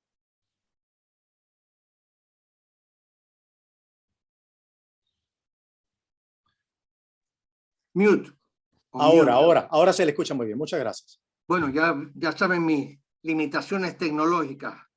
Se me fue Javier, no sé, Javier, voy a ser muy breve. Es un comentario, no es una pregunta. Y voy a ser breve porque si me extiendo me cuesta el divorcio. Tengo que cuidar un nieto, dormirlo. La ventaja de la castidad, tu voto, es no tener nietos pequeños para dormir, ¿sabes? Pero eso es tema para otro día. Lo que me impresionó de lo que tú dijiste es que hubo un momento en que te quitaste el gorrito de científico, de filósofo y tal vez de teólogo, y habló el sacerdote. A mí eso me gustó. Lo demás lo paso por alto. De hecho, no me interesa lo demás. Me interesa cuando hablaste como sacerdote, hablaste del misterio, la única vez que has hablado, o sea, la palabra misterio fue en ese momento que yo recuerde, muy importante. Hablaste de los sentimientos y hablaste de tu experiencia de Dios. Y en esa experiencia de Dios planteaste el alma. A mí eso me gustó. Y te digo que me gustó porque yo no soy religioso, Javier. ¿No? No lo soy. No, sí, sí, sí. No voy a ninguna iglesia, dejé eso. Fui pichón jesuita también. Ya eso te da una idea. Pero vivo en la presencia de Dios. Y me gustó cuando tú dijiste que a Dios no hay que, o el alma no hay que estarla demostrando por las vías. El lenguaje científico es estéril para hablar de la espiritualidad. No es fecundo para hablar de la espiritualidad. Por eso la poesía, la música, es la que nos lleva a esos sentimientos de que tú hablaste. Así que yo te felicito, colega. Y nada, que Dios te bendiga y a los demás compañeros que están oyendo. Recen por mí, por mi alma, aunque yo no vaya a sus iglesias. Y Luis, ya eso es lo que yo quería decir. Te lo agradezco, Pedro. No sé si Javier quiere comentar Sí, algo. Bueno, Javier, me gustaría hablar contigo personalmente. A ver si... Pues nada, ven a Mallorca, que es un sitio muy bueno para venir. ¿A dónde? A Mallorca. Oh, bueno, Sí, si me dan hospedaje barato, en la iglesia tiene dinero, yo no, pues yo voy para allá. Muy bien. Bueno, lo que te quería decir, no un gran discurso, pero lo que te quería decir es que tú dices que no soy religioso. Yo creo, por lo que tú dices, sí, que yo siempre he pensado que la religiosidad la lleva el hombre dentro. Sí. Hoy en día en estadísticas, pues se ve que las de Peter Berger y otros muchos, la inmensa mayoría de la humanidad es religiosa. Oh, sí. La inmensa mayoría. Lo cual no significa religiosidad, no es lo mismo que religiones. Claro. Catolicismo, budismo. Yo soy religioso y soy además jesuita, por tanto yo estoy comprometido con la religión católica, ¿no? Pero también tengo que entender las cosas como creo yo que son, ¿no? Claro. Y los hombres viven la religiosidad interior de una manera profunda. Y hay personas que nunca lo dirán, pero en su interior están viviendo a Dios, ¿no? Y esta presencia de Dios que muchas personas se está viviendo a través de la tragedia de la vida, porque es una tragedia enorme, ¿no? El vivir, ¿no? El ir hacia adelante. Y a pesar de todo, vamos adelante y no desconfiamos de Dios, porque las personas, en el fondo, aceptan el sufrimiento y aceptan que de momento no vemos a Dios. Y esto es la religiosidad. La religiosidad es la gran confianza en Dios que todo hombre lleva dentro.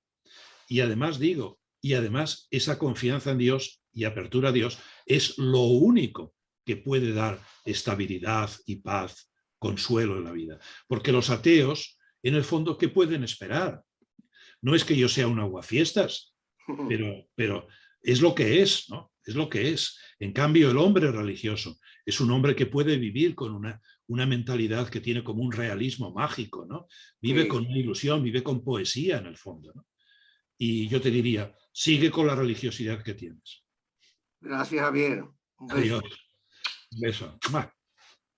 Bien, vamos a darle la palabra ahora a Fabricio y luego a José Vicente Vergara.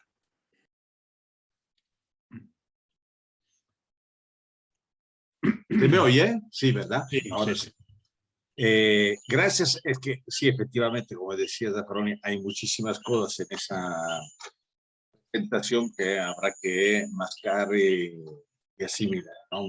Yo también no tengo, o sea,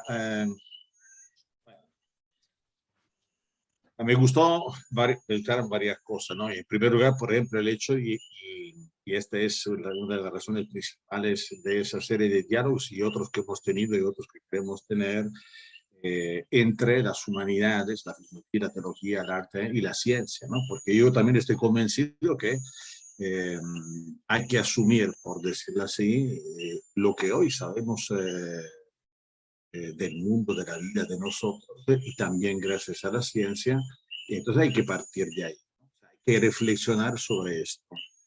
No se puede ignorar, yo creo que no se puede ignorar, haciendo filosofía no se puede ignorar lo que la biología, la astronomía, la física, nos están diciendo, ¿no? O nos dirán mañana.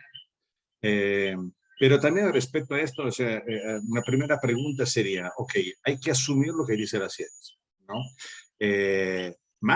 Hay algo que la filosofía o la teología o la fe puede aportar a la ciencia.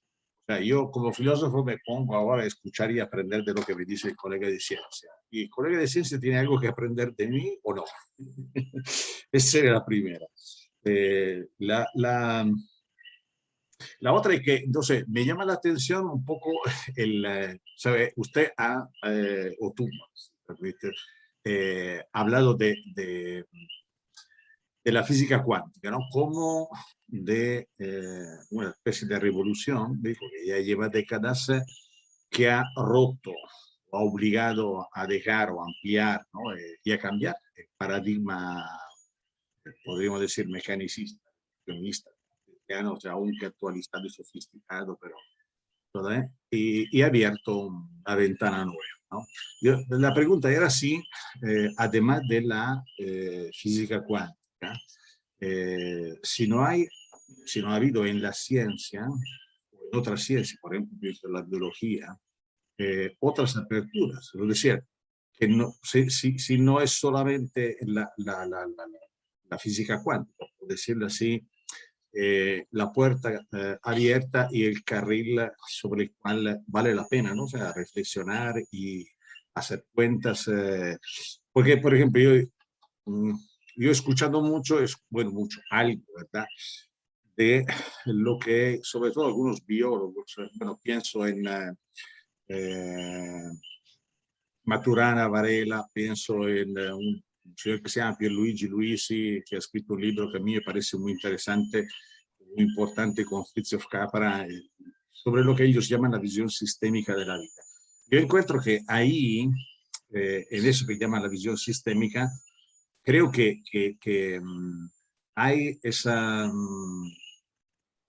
un terreno medio interesante, en el sentido de que no es el discurso, ¿verdad?, a nivel de la física, que va en correspondencia, en analogía, con lo que a nivel cuántico, a nivel de la física, usted antes estaba explicando. Y va también en analogía, va encima, con lo que sucede a nivel de psicos humano, a nivel espiritual. O sea, quiero decir que que hay una analogía, decimos, y hay una similitud en lo que se está planteando en distintos ámbitos, interesantemente también en ámbitos científicos. O sea, no es solamente el cura que dice ciertas cosas, más son los científicos. Hay una analogía, una continuidad, una analogía, vamos, entre lo que sucede a nivel físico-químico, la materia, entre lo que sucede a nivel biológico y entre lo que sucede a nivel de la cultura o de la espiritualidad, donde, por ejemplo, no sé, la indeterminación cuántica es algo análogo al hecho de que la vida, ¿no?, es impredecible, la creatividad de la vida es impredecible, y eso es análogo a lo que es la libertad humana a nivel, ¿no? Y incluso, añado yo, no sé si piensa tú o usted, que interesantemente me parece que también se le abre o se vuelve a abrir para la filosofía algo que prácticamente desapareció hace siglos, la cosmología no científica, una cosmología filosófica, o sea, una teoría, por decirlo así, o una imagen del mundo unificada, precisamente por esa continuidad o esa unidad o esa totalidad, quizá el monismo del que hablaba usted, donde hay distintos niveles, pero hay profunda también interacción o analogía con un nivel al otro, ¿no? Sería un nivel al otro. Tendría otra pregunta, pero vamos a dejarla ahí, porque si no, igual, aunque no tengan riesgo de divorciarme, tengo otro riesgo si sigo hablando. Gracias. Muy bien. Pues no sé si he entendido con precisión la pregunta, pero yo, respondiendo globalmente a lo que he visto, Fabricio, que has expuesto, así en general, yo diría que lo que es esta nueva visión que las ciencias hoy en día están provocando, esta nueva visión es una visión que no es de una sola ciencia. Es una visión que es del conjunto de las ciencias. Es una visión que naturalmente, es decir, la biología, que en definitiva parte de la atención al hecho de que en el proceso evolutivo en un determinado momento aparecieron formaciones que llamamos células, ¿no?, que fueron el origen de la vida. Pues la atención a esto y el estudio de esto biológicamente hoy en día no se puede hacer sin los principios de la mecánica clásica, de la mecánica cuántica. Es decir, durante bastante tiempo las primeras células probablemente fueron sistemas mecánicos, mecánica clásica. Pero en determinado momento, que no sabemos exactamente cuándo fue, las células debieron comenzar a producir en sí mismas la capacidad de sentir. Es decir, aquellas células que eran mecánicas en un determinado momento comenzaron a sentir, lo cual no significa que hubiera un sujeto psíquico. Es una sensación sistémica, pero una sensación sistémica que ayudó a sobrevivir, a adaptarse mejor al medio, a percibir el medio y reaccionar mejor al medio. Entonces, este nacimiento de esta capacidad de sentir, hoy en día no se puede hacer si no atendemos a los principios de la mecánica cuántica. Por tanto, está todo relacionado. Y después, una vez que dices, hombre, la biología se encarga de estudiar el cuerpo humano, el cuerpo de los animales, las diferentes especies animales, pero todo esto no se puede hacer sin darse cuenta de que las especies animales son sistemas sensitivos y para explicar la sensación, hoy en día tienen que tener un marco cuántico. Por tanto, en el fondo todo está relacionado. Y yo diría, lo importante es que esta imagen, podríamos decir, esta imagen global del universo que hoy en día está dando la ciencia, nos está diciendo algo que desde el punto de vista cristiano es muy importante. Todo esto que hoy en día conocemos nos está permitiendo conocer, fijaos bien lo que voy a decir, cómo Dios ha creado el mundo. Dios ha creado el mundo así, y este es el mundo que Dios ha creado.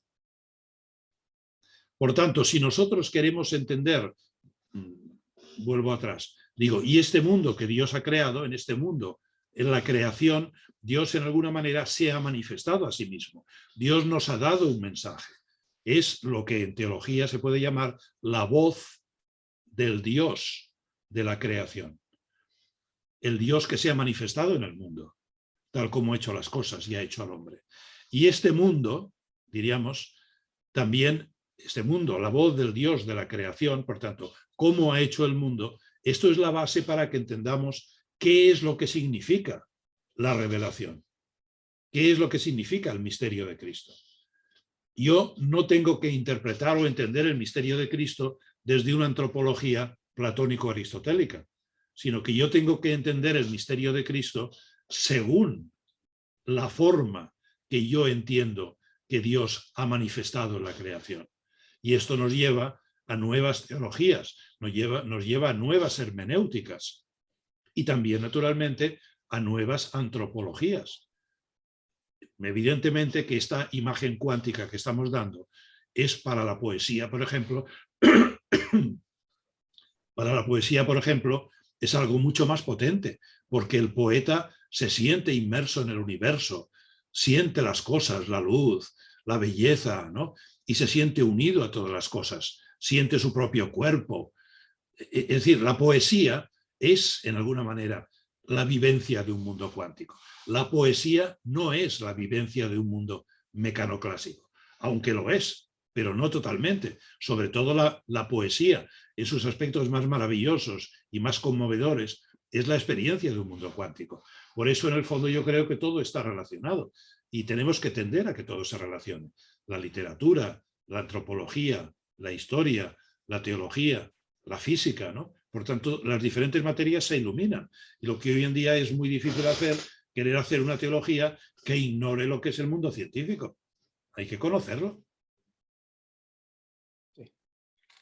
Muchas gracias, Javier, por el hecho de que son las 1:30 de la mañana en la querida hermana isla de Mallorca. Y para no abusar de Javier Montserrat, vamos a dar el último turno de pregunta a mi querido amigo y colega de la Pontificia Universidad Javeriana, al doctor José Vicente Vergara, para que haga una pregunta y sus comentarios. Bueno, muchas gracias, Javier, por este gran aporte y todo lo recibido, todo lo que nos has dicho. Realmente nosotros hemos revisado algunos aspectos tuyos en nuestro seminario interdisciplinar sobre ciencia y teología.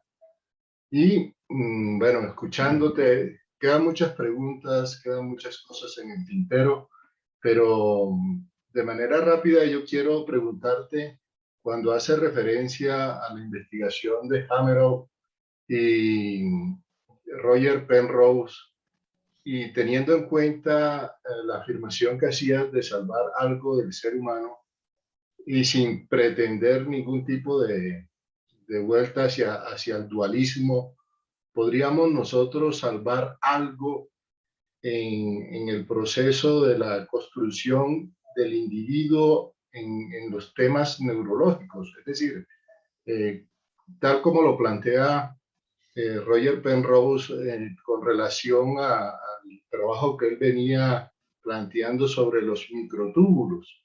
Es decir, ¿se puede salvar algo materialmente de la individualidad, de la experiencia particular del sujeto o en el cerebro como tal, o eso es imposible, ¿no? Es decir, en términos tal como ellos lo plantean, podría decirse que ahí estarían los datos de la conciencia, pero bueno, yo no me atrevo a afirmar más que eso que tal vez en algún momento escuché y que también revisé y que ahora tú haces referencia a ello, pero sin ninguna pretensión dualista. Muchas gracias. Entonces, la pregunta es la pregunta que planteabas, José Vicente, ¿cuál era? Es si realmente en lo que se refiere a la salvación del sujeto, es decir, si nosotros tuviéramos que salvar algo del sujeto, eso estaría alojado como dato, por ejemplo, como cuando nosotros cortamos un árbol. Si cortamos un árbol, podemos no solamente saber la vida del árbol, cuántos años vivió, sino que también podemos saber la historia del clima, ¿sí? Y los momentos de mayor calor y mayor frío. Lo mismo cuando cortamos una montaña, podemos saber la historia de la montaña, ¿no?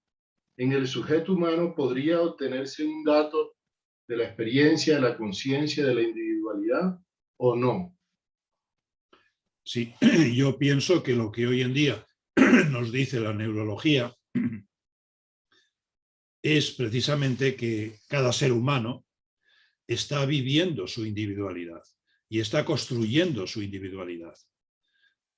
Todo ser humano es él mismo y no hay dos experiencias iguales. La experiencia del color, ¿cómo es la experiencia del color que yo tengo? Es igual que la que tienes tú. Yo nunca me podré meter en tu mente y en tu sistema sensitivo para ver, ¿no? Es mi experiencia la que yo estoy construyendo. Nosotros por el lenguaje y la intercomunicación y la sociedad llegamos a consensos de que nuestra visión del mundo y nuestras experiencias entran en unos marcos comunes. Todos sabemos que tenemos una idea de Dios, que tenemos experiencias a veces tristes, pero la idea de Dios no es igual en todos. Cada uno tiene su propia idea.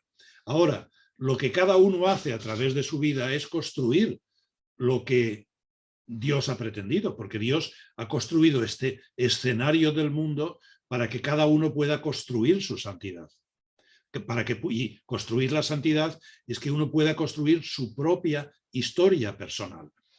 Lo que nosotros sabemos, y nos dice la ciencia, es que esta historia personal se construye porque yo, a través de mis experiencias, mi cerebro, etcétera, yo voy montando en mi cerebro una serie de engramas. Y que incluso, como pasa la vida, puede ser que ciertos engramas que yo tuve de pequeño, pues que vayan desapareciendo. Y lo que se me impone cuando soy mayor son otras cosas distintas, ¿no?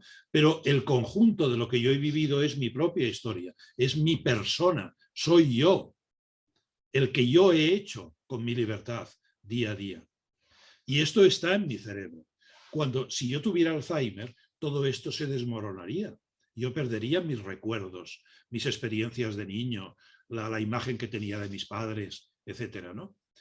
Pero, sin embargo, lo que nosotros pensamos cuando creemos que Dios, durante nuestra vida mortal, se nos ha comunicado y nos ha apelado y Dios ha estado cerca de nosotros, y sobre todo también, que a esto no he hecho referencia, porque esto no afecta a todos los hombres, pero los que somos cristianos y sabemos que Dios nos ha hablado en Jesucristo y sabemos la profundidad que tiene el mensaje de Jesús, el mensaje de un Dios que no quiere imponerse en la realidad, sino que llega a manifestarse en el anonadamiento o kenosis total de la divinidad, que es la kenosis de Dios en la creación, porque Dios está oculto y ha dejado el mundo en nuestras manos.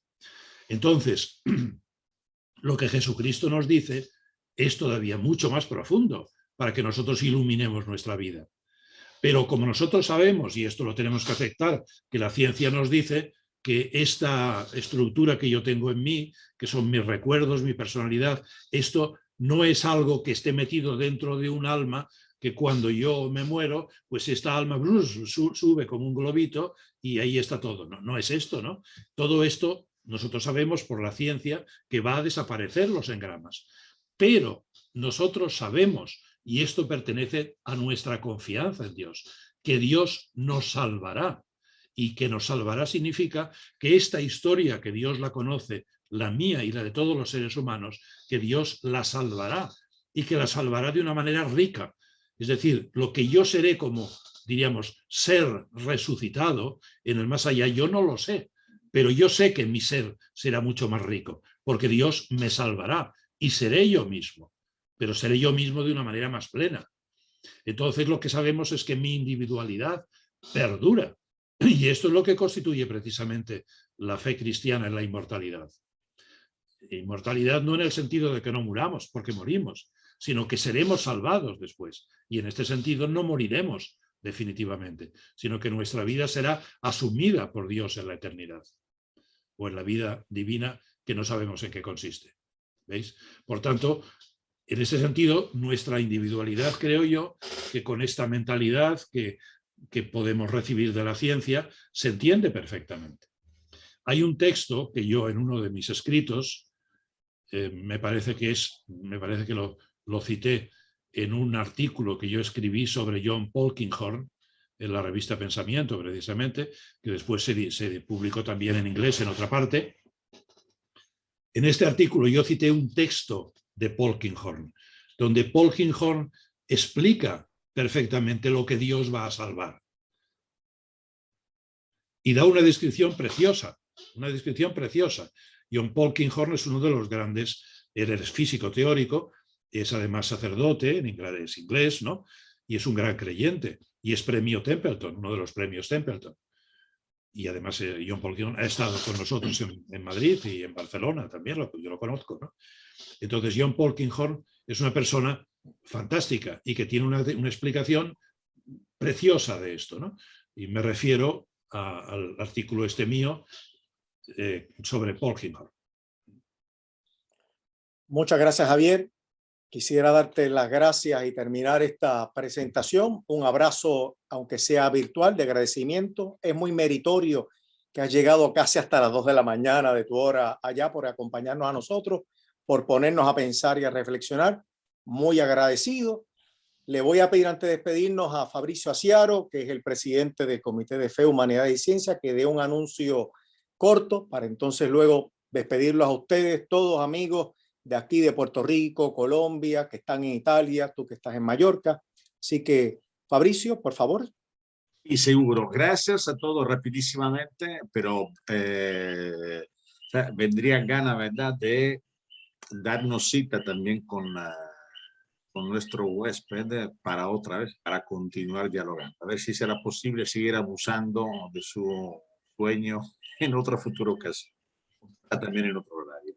No, el anuncio a todos es que este diálogo de hoy es el primero de un ciclo dedicado a ese mismo tema, a qué nos referimos cuando hablamos del alma. Y el siguiente, el próximo, será el jueves 28 de octubre, no miércoles, jueves 28 de octubre, a esa misma hora. Y esta vez el diálogo será un poco diferente porque la idea de ese ciclo es como que se mueven dos carriles. Uno es como el de hoy y como otro que tendremos más adelante con un experto, por decirlo así, sea que nos ponga al tanto de lo que la cuestión del alma pues, se está diciendo, se está descubriendo, se está pensando en alguna disciplina, patología, extraneurología. Y el otro, en cambio, es un diálogo entre nosotros, porque yo creo que fue quizás por lo último que estaba diciendo sobre la importancia de la biografía personal, de la historia personal, de la experiencia personal, y la idea también de dialogar entre nosotros, colegas en una universidad, a partir de la experiencia, ¿verdad?, de lo divino y del alma, de la humanidad que tenemos. Entonces, eran dos, la próxima vez serán dos colegas nuestros, Verónica Vélez, que es profesora de psicología en la Católica, y Fray Roberto Martínez, que igual es docente en la Escuela de Teología, colega de Luis Jiménez, biblista.